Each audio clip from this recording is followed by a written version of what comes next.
The Grand Aurora Hotel in New York City was not yet fully open for the evening charity gala when Richard Andrews let go of his wife's arm. He did it with the casual dismissal of someone tossing an old coat onto the back seat of a car.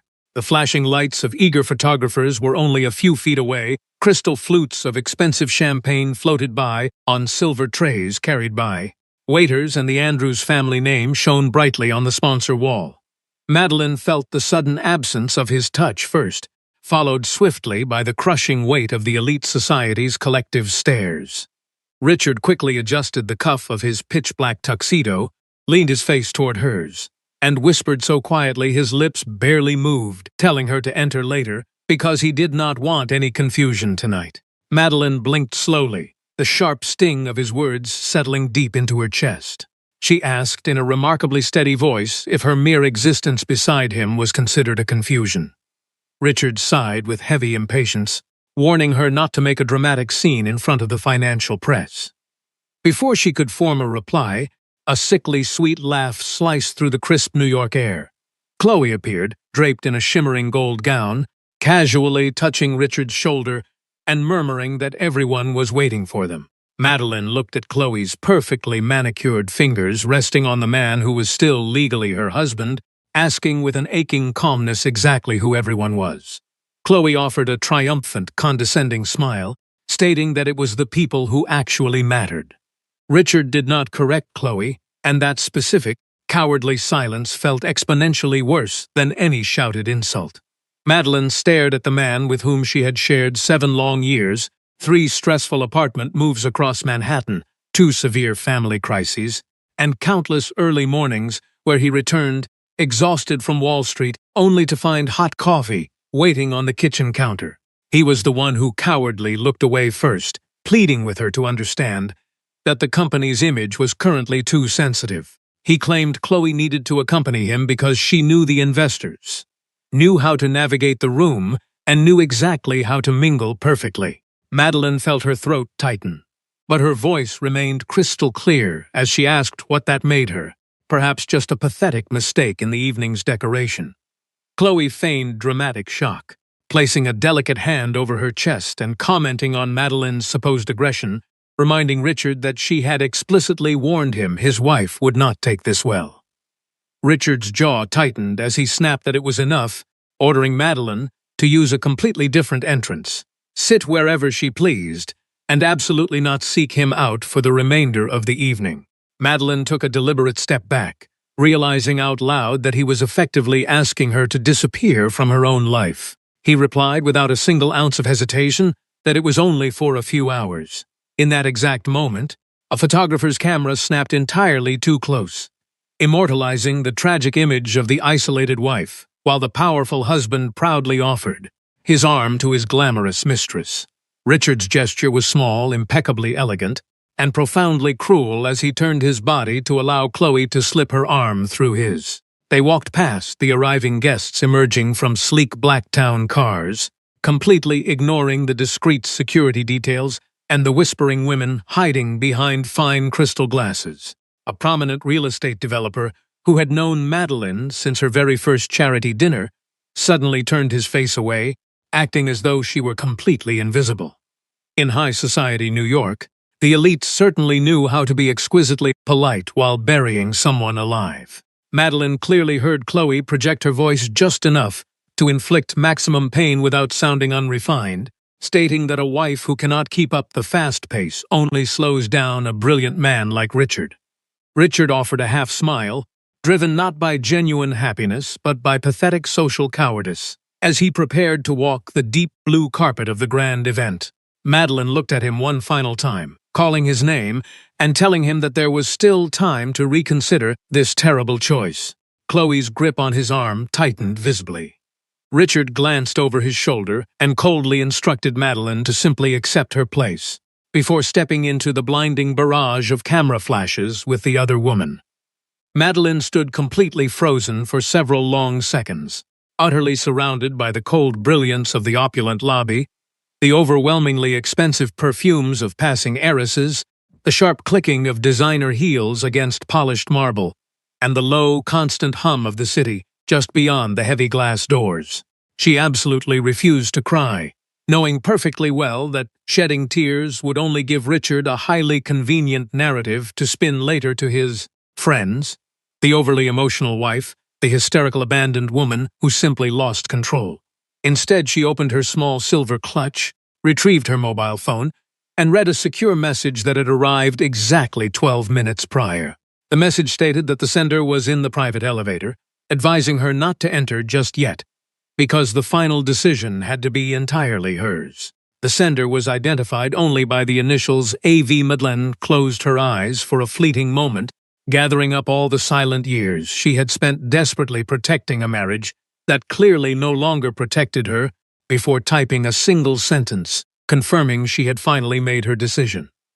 A hotel security guard approached her with visible awkwardness, politely asking if Mrs. Andrews required any immediate assistance. Madeleine put her phone away, carefully adjusted the vintage silver brooch pinned to her deep blue evening gown, and confidently replied that he could tell the banquet staff her designated seat would not be used by the Andrews family tonight. Meanwhile, Richard strutted into the magnificent ballroom feeling as though he had just won an invisible war.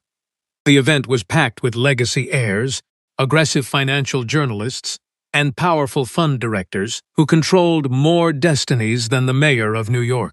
His real estate group desperately needed this night's success for a massive expansion, specifically depending on a lucrative investment round supposed to be announced shortly.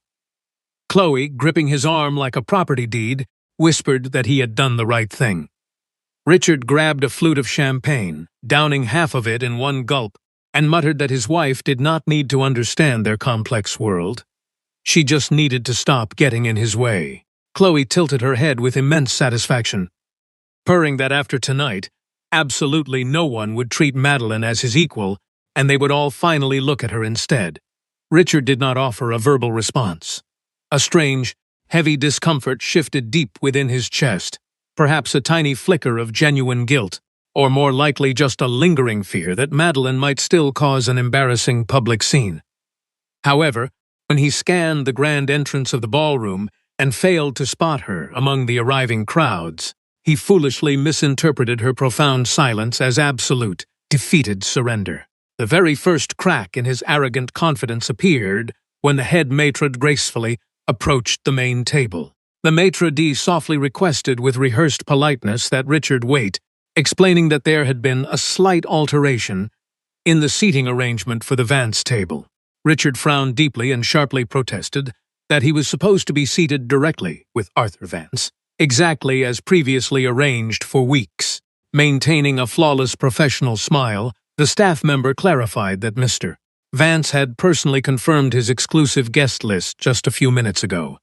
Chloe gripped her gold clutch tightly, aggressively insisting there must be some ridiculous mistake, because Richard was the primary business partner of the entire evening. The maitre d' lowered his voice discreetly, expressing his understanding but firmly stating that the guest list was definitively closed. Richard felt a hot flush of humiliating anger rise to his cheeks as nearby executives blatantly pretended not to eavesdrop. In Richard's ruthless corporate world, being barred from a VIP table was never merely a logistical seating issue. It was a devastating public declaration of diminished worth. He aggressively demanded that the main event organizer be summoned immediately. The maitre politely bowed his head to comply. But before he could take a single step away, the ambient chatter of the massive ballroom suddenly shifted its texture. The noise did not increase in volume. Rather, it became sharply attentive, exactly like the collective hush that falls when a crowded room realizes someone of supreme importance has just arrived. Madeleine appeared at the massive main doors of the ballroom, walking without a single ounce of nervous hesitation. She had not bothered to change her deep blue dress, and she certainly did not need to. The elegant fabric draped over her figure with an effortless grace that Chloe's vast amounts of money could never possibly buy, because true elegance stemmed from inner posture, not a price tag. Walking calmly right beside Madeleine was Arthur Vance, a distinguished man with silver hair, an impeccably tailored suit, and the tranquil gaze of someone who never needed to raise his voice to command an entire room. He did not lead Madeleine by the arm as if she were a newly acquired trophy. He walked alongside her with the profound respect of a man acknowledging an absolute intellectual equal. Madeline rested her hand lightly on his forearm, and the silver brooch on her chest beautifully caught the light of the magnificent crystal chandeliers. Several prominent guests instinctively stood up in respect. A seasoned financial journalist leaned over and urgently whispered to his colleague, desperately trying to figure out exactly when and how the notoriously quiet wife had become acquainted with the legendary Arthur Vance. Richard stood completely frozen, his half-empty champagne glass suspended awkwardly between his trembling fingers, while Chloe lost her carefully practiced smile for a terrifying second.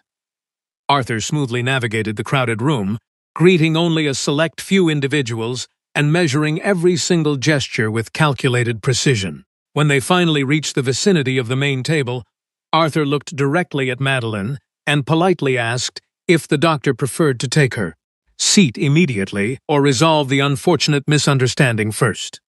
The prestigious title of doctor crashed over Richard's head like a shattering glass pane. Madeline locked eyes with her stunned husband.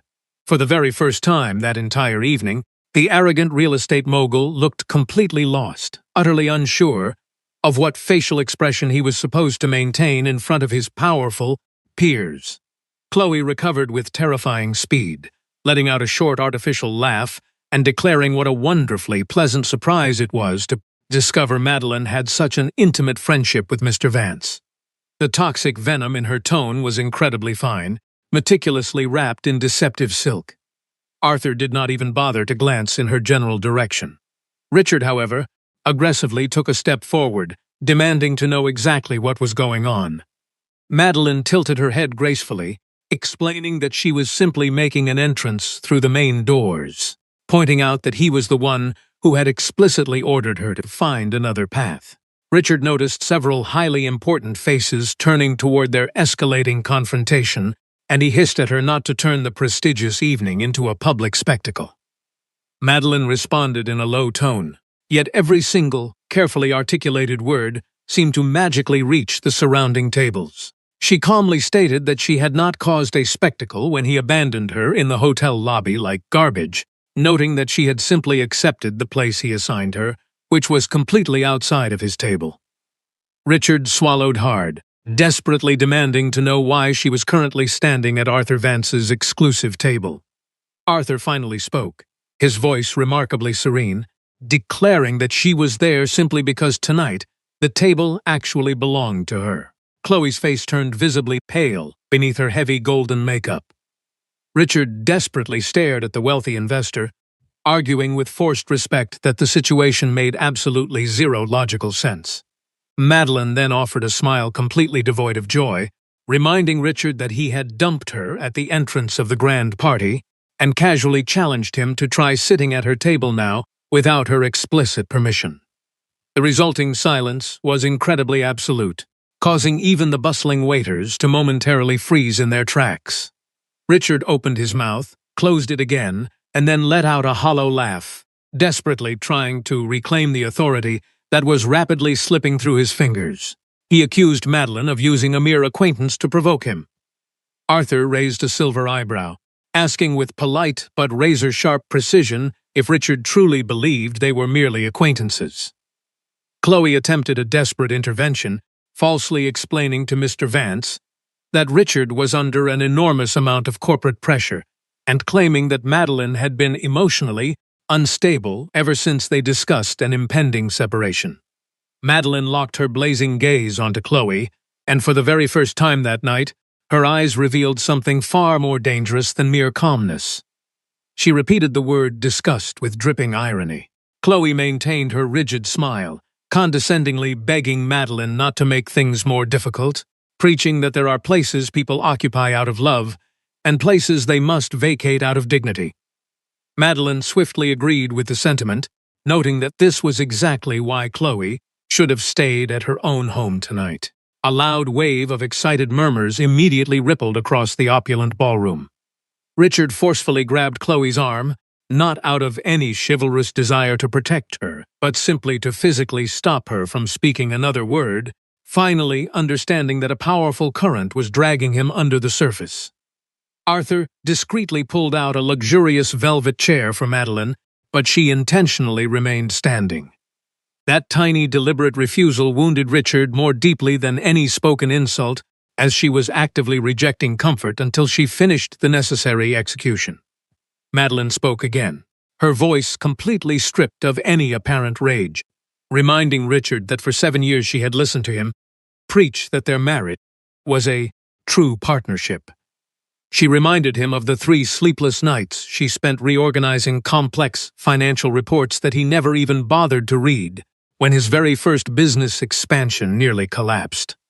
She continued her relentless truth-telling, recalling how she forced herself to smile for family photographs even after his snobbish mother had openly called her a lackluster bride. She pointed out that when Chloe began regularly attending intimate business dinners, as if her presence were absolutely indispensable, she had remained quiet, foolishly hoping that Richard's character would eventually speak louder than her own wounded pride. Richard cast his eyes downward for a microscopic fraction of a second. Chloe dramatically whispered a question, asking the surrounding crowd if this was supposed to be emotional blackmail. Madeline fired back instantly, stating that true blackmail was threatening to leak vicious lies to the New York press if she refused to quietly exit through the back door, noting that Chloe understood that shady tactic far better than anyone else. The mistress's face froze in sheer panic. It was incredibly fast, almost imperceptible to the untrained eye, but Arthur Vance saw it clearly, and so did Madeline. Richard suddenly felt the expensive carpet shift dangerously beneath his polished Italian shoes. He turned his head and demanded to know exactly what press leaks they were talking about. Chloe let out a nervous laugh that completely failed to find any sympathetic support in the room, accusing Madeline of trying to separate them simply because she could not accept defeat. Madeline ignored the outburst, casually opening her silver clutch and withdrawing a single pristine white business card bearing the embossed silver logo of Vance Capital. She gently placed it flat on the elegant table, announcing that she had not come to argue about pathetic adultery. Madeline declared that adultery was far too small a topic for such an important evening, revealing she was actually there to discuss corporate trust, market reputation, and severe financial risk. Richard stared at the small card as if it were a venomous snake about to strike him. He demanded to know exactly how long she had possessed the authority to speak on behalf of Vance Capital. Arthur answered the question for her, stating smoothly that she had been doing so since long before the Andrews Group ever became attractive again to any serious Wall Street investor. The psychological blow was remarkably clean. There was absolutely no screaming, no vulgar humiliation, just cold, unyielding reality. Richard's face flushed deep crimson before draining to a sickly pale white, while Chloe's comforting hand hovered uselessly. Madeline finally took her seat, leaving the chair right next to her completely empty, effectively establishing an uncrossable border between her new life and Richard's shattered ego. Richard instinctively tried to step closer, but the matron suddenly reappeared, blocking his path with a firm, highly polished gesture, officially informing Mr. Andrews that his table had indeed been relocated. The word relocated echoed in Richard's mind like a fatal plunge from a skyscraper. Several wealthy guests actively averted their eyes, attempting to mask their cruel delight at witnessing the spectacular downfall of a peer. The New York elite absolutely never forgave weakness. They only applauded when destruction was beautifully dressed. Richard stared at his wife, harboring a terrifying question he still lacked the courage to ask aloud. Madeline easily read the unasked question in his desperate eyes. He was silently begging to know who she really was, and felt a sudden, ancient wave of profound sadness. It was tragically clear that he only ever became interested in discovering her true identity when his own powerful position was directly threatened. Arthur leaned in closer and softly murmured that they could still easily leave the venue right now if she wished. Madeline took a slow, grounding breath and politely declined, stating that Richard absolutely needed to hear the upcoming toast from the main stage. The Grand Master of Ceremonies loudly announced that Arthur Vance would now deliver the evening's official opening remarks. Richard remained awkwardly standing between two fully occupied tables, stranded without a seat, with Chloe beside him. Arthur ascended the grand stage with the absolute calm of a man who possessed nothing left to prove to anyone. Madeline remained seated, with her hands neatly folded in her lap, feeling her heart rhythmically beating beneath the silver vintage brooch. Richard simply could not stop staring at her from across the room. Chloe was now frantically whispering into her mobile phone, desperately trying to discover which insider had leaked the seating changes, entirely oblivious to the fact that her sheer anxiety was her very first genuine confession. The microphone popped softly as Arthur began his speech, dedicating the evening to solid business partnerships and reminding the elite crowd that true success in American business is not sustained by old money, beautiful skyscrapers, or staged photographs, but strictly by unwavering trust. Arthur Vance announced clearly from the stage that before any new investments were confirmed, his firm would conduct a rigorous final review of all corporate groups attempting to associate their brand with Vance Capital. A collective gasp swept through the massive ballroom. Richard took a stumbling step backward, looking exactly like a condemned man who had just received a devastating sentence without hearing the full verdict. Madeline gracefully lifted her crystal goblet of sparkling water, not champagne, and offered a silent, solitary toast across the room. The night of reckoning was only just beginning. The following morning, New York City woke up beneath a heavy blanket of gray clouds that made the towering glass buildings of Wall Street look like sealed containers holding incredibly expensive secrets. Richard had not slept a single minute. He had spent the entire night pacing the hardwood floors of his sprawling Upper East Side penthouse, still wearing his wrinkled dress shirt with a loosened silk tie, his eyes bloodshot from endlessly replaying every excruciating detail of the disastrous gala. Arthur Vance had spoken publicly of a final review, Madeline had confidently sat at his exclusive table, and the hotel staff had treated Richard like an unwanted interloper. It was not merely humiliating. It was catastrophically dangerous for his entire corporate empire. When his mobile phone vibrated harshly against the marble counter for the 7th time, he finally answered without bothering to check the caller ID. On the other end of the line, his mother, Claire's voice snapped with dry, terrifying authority, demanding an immediate explanation for the previous night's shocking events. Claire demanded to know exactly why his supposedly irrelevant wife had paraded around as the undisputed queen of the evening alongside the one man who held the absolute power to completely destroy their corporate expansion. Richard pinched the bridge of his nose, admitting with deep exhaustion that he had absolutely no idea. His mother coldly instructed him to find out immediately, warning him to uncover the truth before the relentless financial newspapers did it for him. He slowly turned his gaze toward the closed wooden door of Madeline's bedroom, a room she had not emerged from since returning late the previous night. For the very first time in 7 years, the profound silence echoing inside their luxurious home did not feel like submissive obedience. It felt like a heavy, definitive, and permanent absence. Chloe arrived shortly before 8 o'clock in the morning, wearing a stark white designer outfit, oversized dark sunglasses that were entirely ridiculous for an indoor hallway, and a pungent perfume that aggressively invaded the penthouse before she even spoke. The building's private security had hesitated to let her use the VIP elevator, but Richard had impulsively authorized her entry, foolishly hoping her familiar presence might somehow restore a shred of normalcy to the chaotic life he had ruined. She barged into the penthouse without waiting for a formal invitation, carelessly tossing her expensive handbag onto the pristine linen sofa. She urgently announced that the financial press was already sniffing around, noting that 2 prominent business columnists had called her directly to ask if Madeline was secretly employed by Vance Capital. Richard turned around incredibly slowly, asking her exactly what she had told the inquisitive reporters. Chloe removed her massive sunglasses, revealing tightly strained eyes, and claimed she told them the idea was utterly absurd. She prosaically stated she reinforced the narrative that Madeline had always been nothing more than a quiet housewife and a social companion.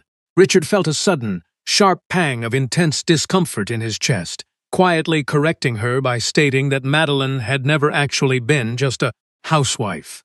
Chloe blinked in genuine surprise at his unexpected defense. Richard realized his mistake far too late, clumsily attempting to backtrack by saying his wife simply took care of her own personal matters. Chloe stepped uncomfortably close, tapping his chest with her manicured fingers, demanding he choose a single narrative. Chloe astutely pointed out that Madeline had to be either entirely irrelevant or highly dangerous, warning him that she simply could not be both at the same time. The observation was entirely too intelligent to offer any real comfort. Richard stared deeply into her eyes and, for the very first time, realized that Chloe was not actually afraid of the spreading lies. She was only terrified of losing her tight grip on controlling them. Madeline finally emerged into the living room closer to 10 o'clock, accompanied only by a small gray suitcase and the silent, towering dignity of a woman who no longer needed to ask for permission to move around her own home. The sight of the mistress lounging casually on her sofa with a cup of coffee struck Madeline with a cold, almost physical blow. Madeline refused to grant them the sick satisfaction of a visible emotional reaction, calmly announcing that she had merely come to collect her personal identification documents and a few specific digital files from her private computer. She placed her suitcase gently near the heavy oak door. Richard immediately jumped to his feet, declaring with desperate urgency that they absolutely needed to sit down and talk. Madeline shifted her gaze from Chloe back to him, flatly questioning if he meant just the two of them. Chloe offered a sickeningly sweet, entirely fake smile, suggesting it was best she stayed to act as a witness after Madeline's theatrical performance the night before. Madeline kept her voice perfectly level, asking if Chloe intended to act as a witness or the lead scriptwriter for their pathetic drama. Richard aggressively ran a hand through his messy hair, shouting for everyone to stop, and demanded to know exactly what kind of relationship Madeline had with Arthur Vance. Madeline slowly walked down the long hallway, calling back over her shoulder that it was entirely built on professional respect. Richard let out a harsh, disbelieving laugh, asking when she supposedly stopped being just a smiling prop. Madeline answered that it started long before he foolishly decided her only value was looking pretty in family photographs. Chloe slammed her coffee cup onto the glass table with tightly controlled fury, calling the entire situation ridiculous and arguing that if it were true, Madeline would never have hidden such a prestigious career from her own loving husband.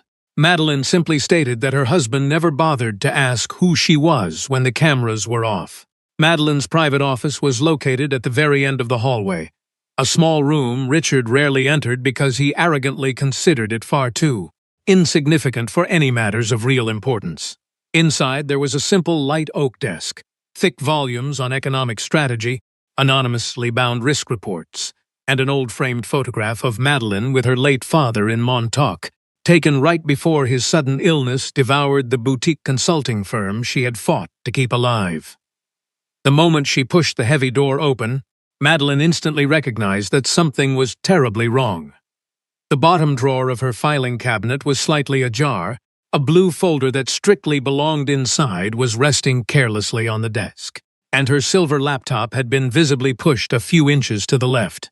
To an ordinary observer, these tiny shifts would mean absolutely nothing, but to Madeline, a woman intimately acquainted with the precise geometry of her own silent world, it screamed of deliberate invasion. Richard suddenly loomed in the doorway behind her, nervously asking what was wrong. She took a very slow, highly measured breath and flatly stated that someone had been digging through her personal sanctuary. Chloe immediately materialized in the hallway, her eyes darting around far too quickly, and weakly suggested that perhaps the housekeeper had been overzealous with her dusting. Madeline carefully opened the compromised blue folder, immediately noticing that a highly specific envelope was missing. It was not her most critical piece of evidence, but its absence was more than enough to clearly broadcast the thief's malicious intention. Madeline calmly noted that the housekeeper did not possess the complicated numerical passcode to unlock that specific bottom drawer. Richard instinctively shot a suspicious look at Chloe, who aggressively raised her chin, demanding to know exactly what Madeline was baselessly insinuating. Madeline closed the folder with a soft snap, replying that she was not insinuating anything just yet, but was merely observing how aggressively Chloe reacted before even being formally accused. of a crime. Richard impatiently stepped past his wife into the small room, his eyes catching sight of the scattered reports on the desk, and he snatched one up before Madeline could physically stop him.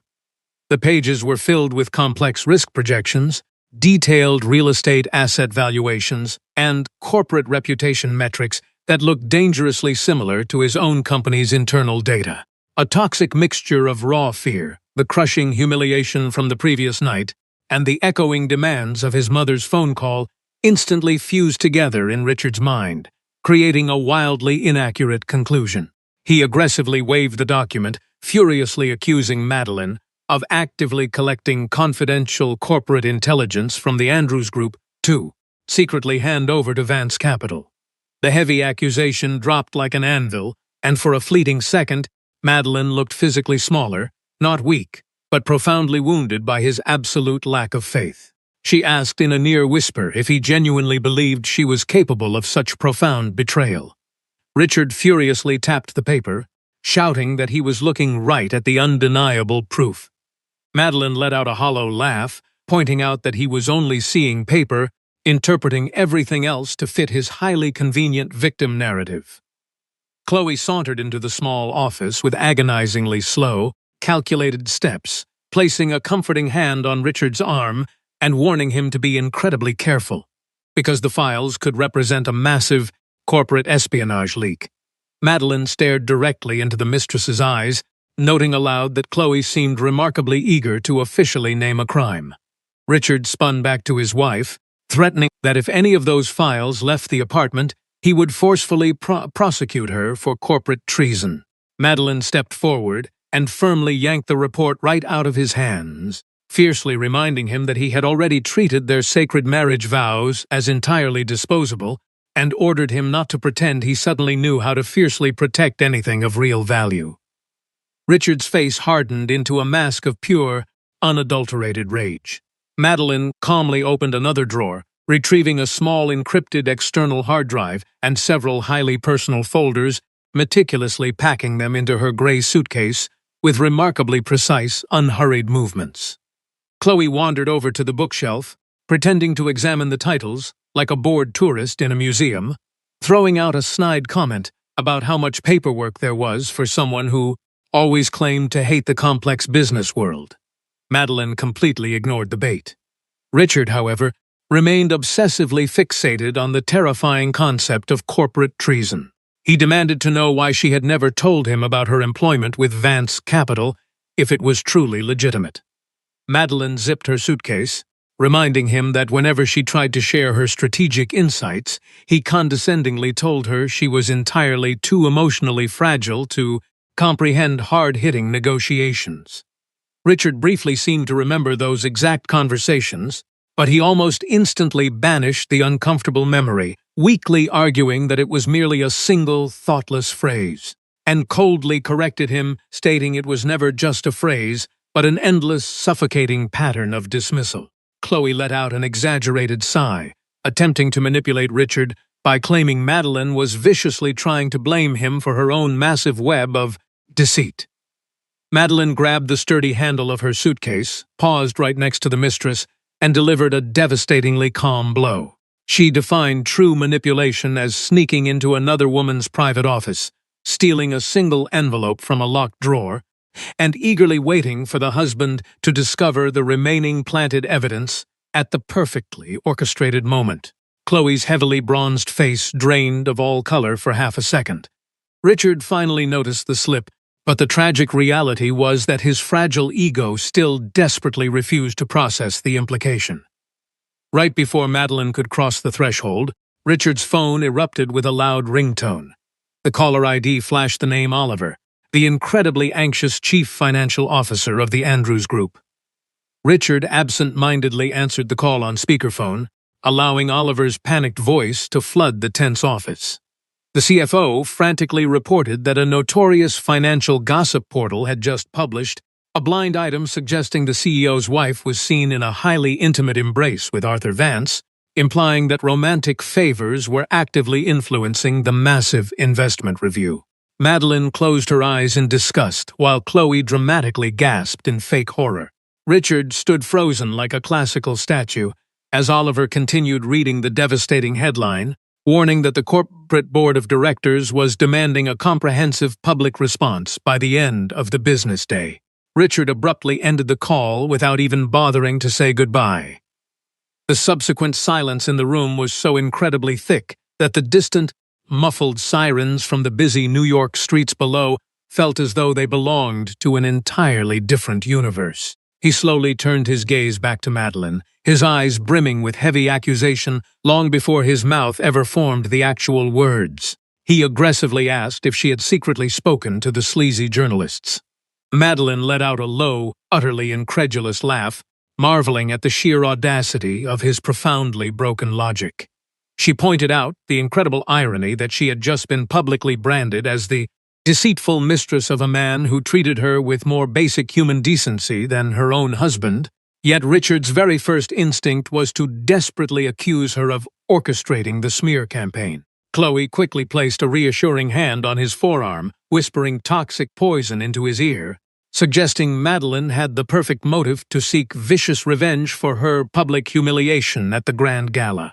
Madeline stared intensely at Chloe's hand resting on Richard's arm, calmly stating that she also had every motive in the world to scream hysterically in the hotel lobby the night before, but she had ultimately chosen grace over chaos. Richard remained completely silent, deeply struck by the undeniable truth of her powerful statement.